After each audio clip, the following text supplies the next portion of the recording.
Well, tonight, Brittany Higgins is being honoured with the Edna Ryan Grand Stirrer Award, recognising her incredible contribution to advancing the voices of Australian women. We can now show you exclusive excerpts from her pre-recorded acceptance speech. I speak to you today armed with the knowledge that I stand on the shoulders of giants. My voice has only been heard as a result of the people who came before me.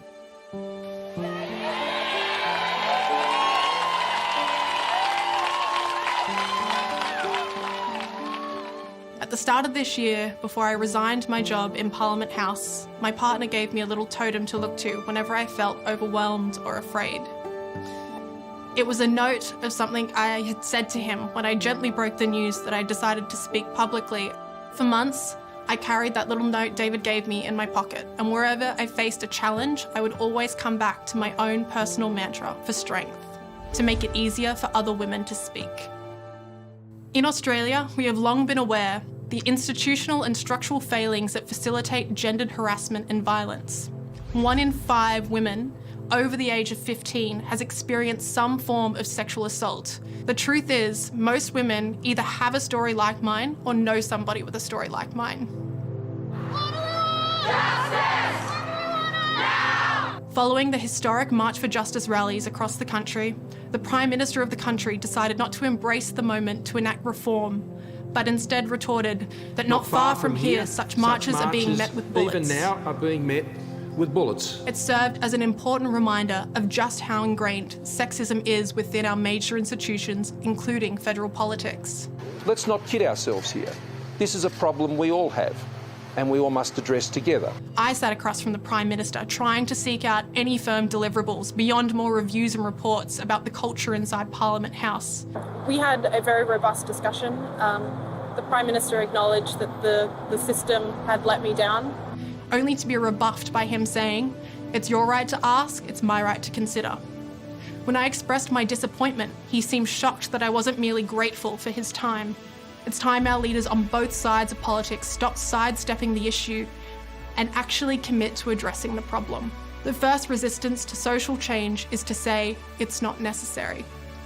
I encourage women to feel empowered, to speak up, call out bad behaviour with the confidence and knowledge you have a generation of women ready, willing and able to support you. It's so vitally important that we capitalise on this moment to seek out real change from our leaders and not just platitudes. In the next 6 months or so, the government will call the next federal election. It's more important than ever to be vocal and to ensure gendered violence is on the agenda. We already knew that she was an exceptional woman, but just hearing those words then, I honestly feel like a stirring in my soul. Like, I'm so glad that she's being recognised for what an incredible voice that she's become in this country. And that's the same stirring that women across the country have felt ever since that day in February 15th, when Brittany decided she was not going to stay silent any longer. She told her story, and the privilege of being able to help her tell that story.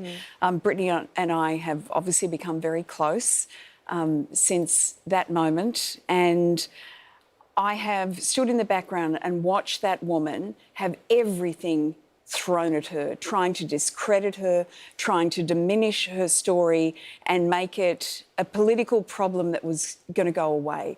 Brittany was never going to let that happen. And the courage I have seen in that 26-year-old woman for the last, 8 months has been extraordinary. And I applaud the Edna Ryan Awards for recognising what that young woman has meant to so many women around the country in 2021. I know we're running out of time. Are we going to be hearing her voice in the lead up to the election? Is that... I think we will. What I detect from that speech? I think we will. She's very aware that people are listening to her, and she wants to always make sure that if she is going to speak, that it be for a very good reason, but we'll have to wait and see.